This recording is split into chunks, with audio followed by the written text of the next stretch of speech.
네, 그럼 이번에는 서강대 임지봉 교수님 모시고 체포영장 관련해서 조금 더 이야기 나눠보도록 하겠습니다. 교수님 어서 오십시오. 안녕하세요. 네, 먼저 조금 전에 들어온 속보부터 저희가 좀 짚어보고 가겠습니다. 조금 전에 속보를 통해서 들어왔는데 대통령 법률 대리인단이 오동훈 공수처장을 비롯해서 경찰 특수단 등 150여 명을 지금 검찰에 고발하겠다 이런 소식이 들어왔습니다. 특수 공무집행 방해 그리고 특수 건조물 침입 등의 혐의로 검찰에 고발하겠다 이런 이야기인데요. 이게 어떻게 좀 볼 수 있을까요? 예, 그런 고발은 전혀 법적 근거가 없습니다. 법적 근거가 없다고 보십니까? 예, 왜냐하면 예. 그 공수처장 등 또 그날 영장을 집행하기 위해서 현장에 갔던 공수처의 여러 수사관들이라든지 이런 분들은 다 법관이 발부한 예. 그러한 영장을 집행하기 위해서 적법한 행위를 하기 위해서 간 건데 그게 어떻게 특수공무집행방해고 특수건조물 침입이고 뭐 그런 법률 위반이 되겠습니까? 이거는 앞에 경호처에서 말이죠. 예. 얼마 전에 그 적법한 영장 집행을 막는 명분으로 내세웠던 게 있지 않습니까? 예. 경호법에 의해서 자기들은 막아설 수밖에 없다 이랬죠. 예.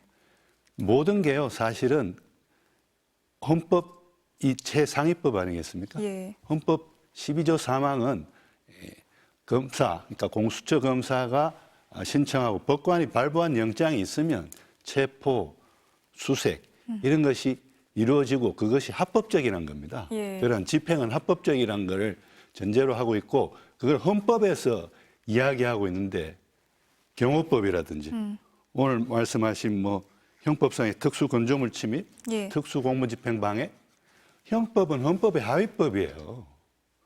그런데 어떻게 그런 하위법을 근거로 해서 이 정당한 영장 집행을 위해서 직무를 수행한 그러한 공수처 수사관 등을 고발할 수 있습니까? 이건 법리적으로는요 말이 안 되는 일입니다. 예.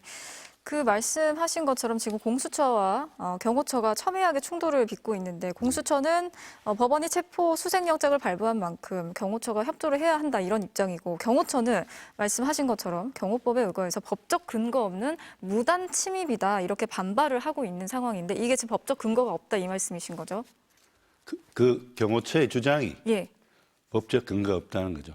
경호처의 주장이. 예. 그러니까 공수처의 그러한 영장 집행은요, 법 중에서도 최고법인 헌법적 근거가 있어요. 경호처의 그런 주장들은요, 헌법적 근거가 없고요. 헌법의 측면에서 봤을 때 예. 그것들은 위법 행위입니다. 경호처의 행위가 위법 행위라고요. 경호처의 행위가 위법 행위라고. 예. 보시는. 일단 공수처가 이제 어제 오후에 대통령 경호처 지휘 감독자인 최상목 대통령 권한대행에게 협조 지휘를 해달라 이렇게 요구하는 공문을 다시 보냈거든요. 예. 이렇게 갑갑한 상황이 이어지고 있는데 최 권한대행 역시 지금까지도 침묵을 이어가고 있습니다. 최 권한대행 좀 결단을 내려야 하지 않을까요? 어떻게 보십니까? 결단을 내려야 하고 자꾸 결단을 안 내리고 어떤 경호처 등에게 네. 어떤 그 영장 집행에 협조하라는 지시를 안 내리면 저는 이 형법 위반이라고 봅니다. 형법 형법 위반이다. 122조는요. 예. 직무유기죄를 규정하고 있습니다. 공무원이 정당한 이유 없이 그 직무 수행을 거부하거나 직무를 유기하면 1년 이하의 징역, 3년 이하의 자격정지에 처하게 돼 있습니다. 지금 그 경호처에 대한 총 책임자는 누굽니까? 지휘권자는 누굽니까? 원래는 대통령입니다. 그렇죠. 원래는 그전에는 대통령 비서실장인 적도 있었는데 네. 그 경호처를 강화하고 그 지위를 격상시킨다는 의미에서 대통령 직속으로 두게 됐어요, 이제는.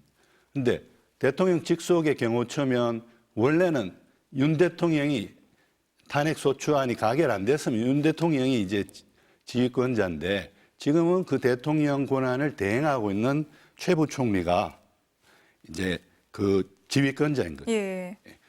경호처에 대한 지휘권자인데 그러면 이분은 적법한 영장 집행을 위해서 경호처에게 협조하라고 지시를 해야 되는 그러한 의무가 있는 겁니다. 네. 법적인 의무가 있는 겁니다. 그런데 정당한 이유 없이 그 의무를 이행하지 않고 있잖아요. 네. 이런저런 이유로. 그리고 저는 제일 놀라운 게 지시를 안 내리고 지금 어중쩡한 이런 태도를 보이는 이유가 정치에 개입하지 않겠다라는 네네. 의미에서 그렇게 한답니다. 그 말이 어떤 의미로 이게 어떤 의미입니까? 아니 경호처에 지시를 내려서 헌법에 의한 적법한 영장 집행에 협조하라고 하는 것은 정치에 개입하는 게 아니에요. 그거는 정치가 아니라 헌법에 의해서 당연히 집행돼야 할 것을 집행에 협조하라고 지시하는 거고, 예.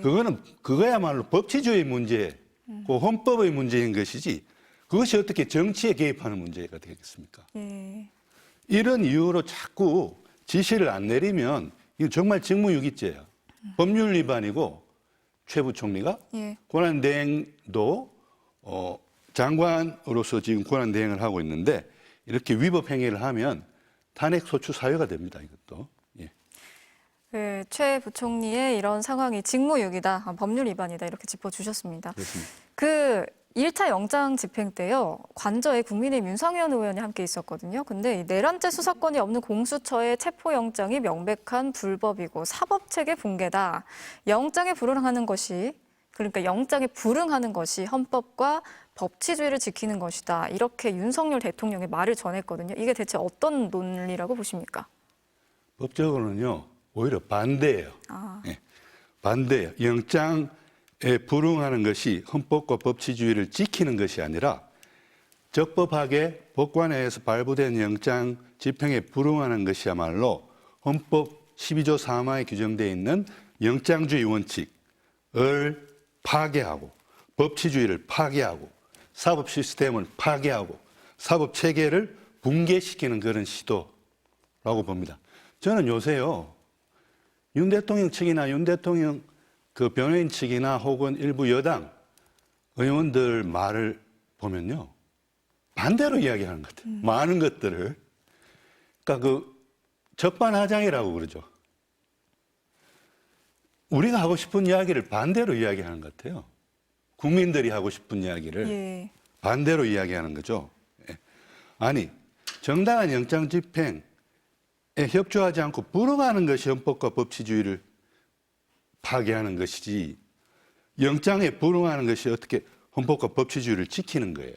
그리고 불응하는 이유로 내란죄에 대한 수사권이 없는 공수처가 체포영장을 발부받아서 집행하는 것이기 때문에 그렇다라고 이야기하는데, 만약에 위법한 영장 청구였고 수사권이 없는 공수처가 영장 청구를 하는 것이기 때문에 위법한 것이었으면 판사가 영장을 발부했겠습니까? 안 했겠죠. 판사는 그야말로 33시간 동안 그 법리적인 면을 고민하고 고민하다가 내린 결정인 거예요. 네. 그러면 판사는 이 공수처가 수사권이 있고 영장 청구권도 있다는 것을 법적으로 해결해 준 거예요. 예. 더 이상 이게 공수처에 수사권이 없어서 영장 청구나 집행이 위법이라고 이야기해서는 안 되는 거예요. 판사가 네. 영장을 발부해 준 순간. 근데 이미 끝난 이야기를 계속 문제 삼고 있잖아요. 그 사실을 가장 잘 알고 있는 것도 아마 윤석열 대통령일 텐데. 그렇습니다. 예. 지난 1차 집행 당시에 윤 대통령 체포영장 집행을 막아섰던 혐의로 이제 박종준 경호처장, 김성훈 차장이 지금 입건이 됐는데 출석에 불응을 했습니다. 그러면서 대통령 경호 업무와 관련해서 엄중한 시기다. 한시도 자리를 비울 수 없다. 이렇게 이야기를 했거든요. 근데 경찰이 바로 2차 출석 요구서를 발송하긴 했는데 만약에 이렇게 계속해서 출석을 하지 않는다면 이 경호처 역시도 강제 수사 대상이 될 수 있는 거죠? 그럼요. 예. 2차 소환에도 불응하고 또 범죄를 범했다고 의심할 만한 상당한 이유 지금 있잖아요. 예. 그분들은 적법한 영장 집행을 막아섰잖아요. 예. 200명이 관저 바로 앞에서 인간띠를 두르고 거기에는 또 화기, 무기를 갖고 있는 사람도 있었단 말이에요. 예. 그건 특수공무집행방이거든요. 예? 특수공무집행방해를 범했다고 볼 상당한 이유가 있죠. 영상으로 봤는데요. 또 언론 보도로 모든 국민들이 알고 있습니다. 상당한 혐의가 있고 2차 소환에도 불응하면 바로 체포영장을 발부받을 수 있다고 생각합니다. 예. 말씀하신 네. 그런데 계속해서 또 체포영장 집행에도 불응하면 긴급 체포해야죠. 현장에서. 현장에서 긴급 체포까지 가능하다. 그럼 네, 말씀을 해주셨고요. 근데 이제 교수님 지금 오늘 내일 이틀 남았습니다. 오늘도 뭐 거의 오전이 다 갔으니까요. 오후밖에 남지 않은 상황인데 체포영장을 언제 다시 집행할 것인지 관심이 모아지고 있지만 아직까지도 별다른 움직임이 없단 말이죠. 근데 공수처가 추가 집행 없이 바로 구속영장을 청구하는 방안도 거론이 되고 있는데 어떤 선택을 내릴 거라고 좀 예상하시나요? 저는 둘 다 가능하다고 봐요. 예. 그런데 저 같으면 제가 공수처장이라면 예. 체포영장 재집행하겠어요. 아, 계획을 많이 세우고 또 다른 경찰이나 경찰 특공대 협조를 얻어서 예. 그 영장 집행을 불응하면은 바로 거기서 공수처장, 차장 또 그 불응한 그 적법한 영장 집행을 방해하는 경호처 직원들 다 긴급 체포하고 체포영장을 집행하겠습니다. 왜냐? 지금 외국에서 보고 있잖아요. 그럼요. 전 세계가 보고 있죠. 전 세계가 보고 있잖아요. 예. 이거 한시라도 빨리 영장을 집행해야 대한민국에도 사법 시스템이 그래도 건재하구나. 근데 체포영장을 집행 못하고 구속영장 청구로 갈 수는 있습니다. 갈 수는 있지만 그렇게 되면 외국에서 대한민국의 사법 시스템을 어떻게 보겠어요? 대통령이 버티면 집행도 못하는구나. 그래서 구속영장으로 바로 갈 수 있습니다. 체포 안 하고. 예. 예. 구속영장 청구하면요. 구속영장 발부할 겁니다. 법원은. 왜냐하면 구속영장의 발부 기준은요. 범죄를 범했다고 의심할 만한 상당한 이유가 있고 네. 이유가 있기 때문에 체포영장도 발부된 거잖아요. 그다음에 구속영장을 발부받기 위해서는 범죄 혐의의 중대성이 있어요. 이 내란죄 혐의이기 때문에 그것도 내란 우두머리 혐의이기 때문에 중대성이 있습니다. 나머지 요건이 뭐냐면 예. 증거인멸 도망의 우려입니다. 지금 정당한 영장을 가지고 체포하러 갔는데 지금 경호처 직원들 뒤에 숨어서 나타나지도 않았잖아요. 예. 예? 이 도망의 우려가 왜 없습니까? 그리고 범행을 혐의자가 계속 부인하는 것은 법원에서는 이제 영장 발부할 때 증거인멸의 우려가 있다고 봅니다. 예. 계속 부인해 오고 있잖아요. 구속영장도 발부될 겁니다. 그런데 중요한 것은 체포영장과는 달리 구속영장 발부에 있어서는 형사소송법이 영장실질심사제라는 것을 규정하고 있습니다. 그래서 법관 면전에 법관이 그 피의자와 변호인, 그다음에 검사 등을 불러서 직접 이렇게 이야기를 해보는 거죠. 대면을 하는 거죠. 예. 그런데 지금 상황으로 봤을 때 윤 대통령이 영장실질심사한다고 법원에 나오겠습니까? 예. 그럴 경우에는 이제 그걸 미체포 피의자라고 하는데요. 그런 경우에는 신문 없이 구속영장 발부 여부를 법관이 결정할 수가 있습니다. 예. 구속영장도 발부가 될 것이다 이렇게 보시는데 일단 체포영장 집행이 우선적으로 이루어져야 된다. 그렇습니다. 생각하시는 거죠. 탄핵 심판 관련해서도 좀 짚어보겠습니다. 네. 지금 윤 대통령 대리인단이 윤 대통령이 비상계엄을 해제했기 때문에 계엄으로 생명, 신체 등 국민의 기본권 침해가 전혀 없었다. 그러니까 탄핵 심판을 할 필요가 없다. 이렇게 답변서를 통해서 밝혔는데요. 이게 무슨 말입니까? 계엄을 하긴 했지만 뭐 별 문제 없었으니까 그냥 없던 일로 치자 이런 이야기입니까? 헌법적으로 법률적으로 전혀 근거가 없는 말입니다. 계엄 위헌 위법한 계엄 선포 행위에 대해서 지금 헌재가 탄핵 심리를 하고 있지 않습니까? 예. 그러니까 위헌 위법한 계엄의 선포는요 이미 완성이 된 거예요. 그러니까 헌법 77조 4항은요 비상계엄 하에서도 행정부나 법원의 권한에 관해서는 특별한 조치를 할 수 있다고 돼 있지만 예.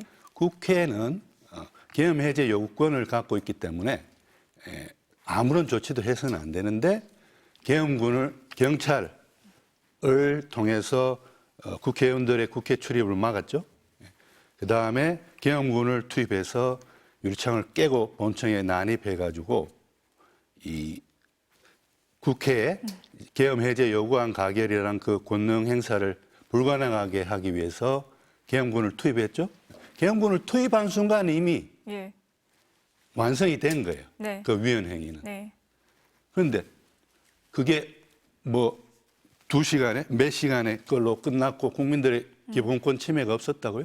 그걸 지켜본 많은 국민들이 얼마나 정신적으로 고통을 당했습니까? 예, 맞습니다. 교수님 말씀하신 것처럼 많은 국민들이 직접 지켜봤던 상황이었으니까요. 자, 오늘 말씀 여기까지 듣겠습니다. 고맙습니다. 감사합니다.